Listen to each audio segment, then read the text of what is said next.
Donc moi, je me suis dans la voiture, je me suis dit, excusez-moi, je cale mon premier visuel, je me suis dit, ce serait pas mal d'avoir un nom à mon histoire. Je l'ai appelé « Y a-t-il quelqu'un derrière les bougons ?» Y a-t-il, c'est dans le même mot. Hein. Ça se passe en 99. Je fais un dîner avec un client, ce qu'on n'a jamais fait avec ma femme. J'ai jamais été de ma vie dîner avec un client, je le ferai plus jamais d'ailleurs parce que c'est toujours un petit peu tard. Ce client, c'était Miko. Miko, vous savez, les glaces, je faisais des films pour Miko depuis un bout de temps, il prenait sa retraite. Un Belge, flamand. Donc on a un dîner un peu roboratif, comme chez les Belges flamands. Et à la fin, moi je pensais rentrer peinard à la maison, comme vous le savez bien. Il était quoi, 23h45. Et puis il me dit, mais il y a un truc qu'il faudrait qu'on vous montre, là, c'est ma collection de BD.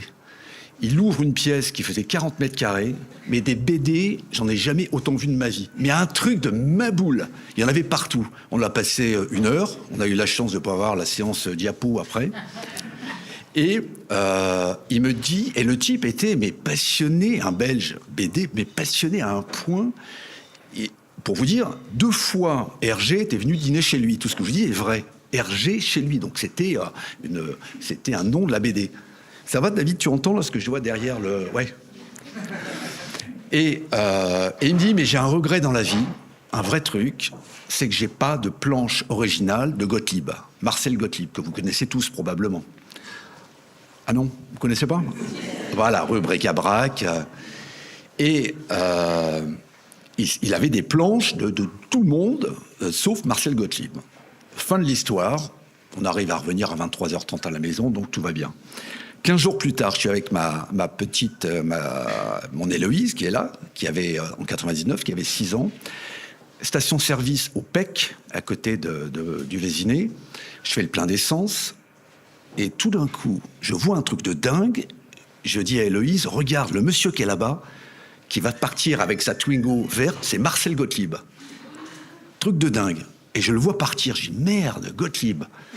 Et je vais payer parce que j'ai pris l'habitude de payer, moi, quand je fais le plein. Et au moment de payer, sur la banque, là où on paye, une carte, Société Générale, carte bleue, Marcel Gottlieb, EB à la fin. Et je comprends pas, je me dis, mais il y a un truc, il y a une caméra cachée, Et le type me dit, mais monsieur, je tends ma carte, mais monsieur, il y a une autre carte. Je dis, non, c'est monsieur Gottlieb. Le gars ne connaissait pas. Et d'un commun accord, je lui dis, bon, gardez-la, il viendra la rechercher. On part dans le centre du Vésiné, c'est un samedi, je me souviens, faire 2-3 courses. Et sur le trottoir, face à moi, arrive Marcel Gottlieb, à pied.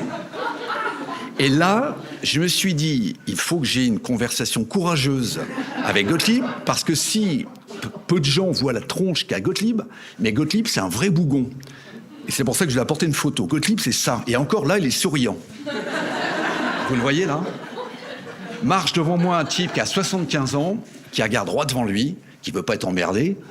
Et j'arrive vers lui et je lui dis, monsieur Gottlieb, ouais, eh ben on a de la chance tous les deux aujourd'hui. Pourquoi? Parce que moi, je sais où est votre carte bleue.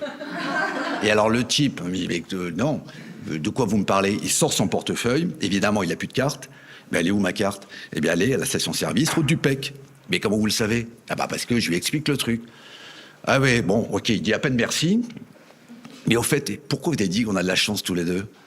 Et vous, pourquoi vous avez de la chance? Et moi, je lui dis, j'ai de la chance parce que j'ai un client qui part à la retraite, qui a un rêve dans la vie, c'est un Belge, c'est d'avoir un dessin original de vous. Et là, notre pépé, ah non, attendez, moi je travaille plus, vous savez quel âge j'ai? Non, je le ferai pas, j'ai pas envie. Le vrai râleur, le vrai bougon. Je lui dis, écoutez, non, je vous comprends très bien, néanmoins, je vous laisse ma carte, il y a mon 06, puis vous m'appelez si vous changez d'avis. Ouais, non, il prend machinalement la carte. 15 jours plus tard, le téléphone sonne. Oui, monsieur Christophe, ouais, c'est Marcel Gottlieb à l'appareil. Il ressemble à quoi, votre gazier? Et là, je fais tilt, je dis, oh putain, faut pas que je le rate. Alors attendez, ce que je vous propose, donnez-moi votre adresse. J'essaie d'obtenir une photo de lui. Je n'avais pas de photo de mon client, je prends jamais mes clients en photo. Et 2-3 indications. Et il me donne son adresse. 2 jours plus tard, je débarque chez lui. Sa femme ouvre, elle était aussi souriante que lui était bégueule. Et je le brief. Et il me dit, ouais, attendez, je me suis engagé à rien, donnez-moi ça, mais bon, Et ah oui, pardon, j'ai oublié un truc. J'avais été acheté à la Fnac un best-of Gottlieb, rubrique à braque, qui venait de sortir dans un sac Fnac. Et ça sans détail, vous allez voir. Et donc, je lui dis, ce qui serait pas mal, c'est que vous dessiniez sur la première page, qui est une page blanche. Voilà, je le quitte. 10 jours plus tard, 15 jours plus tard. Allô, ouais, Christophe, ouais, c'est Marcel Gottlieb à l'appareil. Bon, bah c'est fini, là, c'est bon. Vous passez quand? Ah bah je vais passer aujourd'hui. Je passe chercher le truc, sa femme toujours aussi souriante, lui toujours aussi bégueule. Bon ben voilà. Un peu content de lui tout de même, mais content de l'avoir fait. Il me donne le dessin en me disant, bon, vous me direz tout de même comment il a réagi, là, votre gars. Hein. Et donc, je déclenche un déjeuner avec mon client. Je feins d'avoir trouvé, d'être passé devant la Fnac, d'avoir trouvé un Gottlieb. Et je lui dis, je me souviens que tu me parlais de Gottlieb. T'as vu, ils ont sorti un best-of, je te l'ai acheté.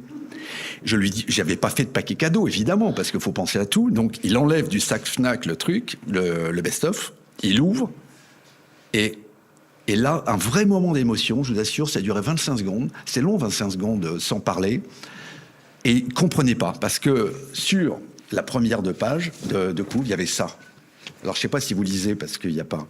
Et en fait, voilà, c'est la coccinelle qui lui parlait. Lui, il s'appelle Patrick. Et puis, Marcel a signé derrière. Ça, je l'ai récupéré, je fais une petite parenthèse. Pour cette histoire aujourd'hui, j'ai recontacté mon client, il m'a scanné ça, il me l'a envoyé sous forme de scan. J'ai fait un tirage. Et ça, je le vends aux enchères un petit peu après pour l'association. Logiquement, mais ça a de la valeur. Hein. Ça, on va en parler avec Mélanie.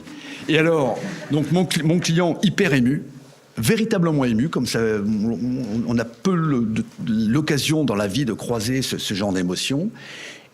Voilà, et pour lui d'ailleurs, c'est resté quelque chose de très important. Et dès l'après-midi, je vais acheter une bouteille de vin et je sonne chez notre Marcel. Et là, non seulement lui était souriant, sa femme était souriante. J'ai eu le droit de rentrer dans le salon. Alors dans le salon, un bordel, comme vous pouvez imaginer, un dessinateur, parce que c'est un artiste ce type. Et il m'a bombardé de questions pendant 30 minutes en disant « Mais alors attendez, vous l'avez offert au début ou à la fin du déjeuner ?»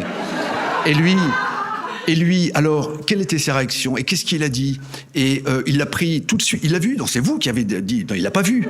30 minutes, je vous assure, de questions-réponses. Sa femme, à un moment, dit « Écoute, Marcel, je crois que Christophe a d'autres choses à faire. Il est soutien de famille, il faut qu'il reparte chez lui. » Et la morale de l'histoire, d'ailleurs, Gottlieb est mort il y a un an ou deux. Et ça m'a donné l'occasion de lire son histoire, qui est une histoire très dure et très belle. Et la morale de l'histoire, c'est que finalement, derrière un bougon, il peut y avoir des gens attachants. Donc, dans la salle, j'en ai repéré quelques-uns, bien évidemment des bougons. Et sachez qu'il ne faut pas s'arrêter à ça. Tentez ce soir de leur parler.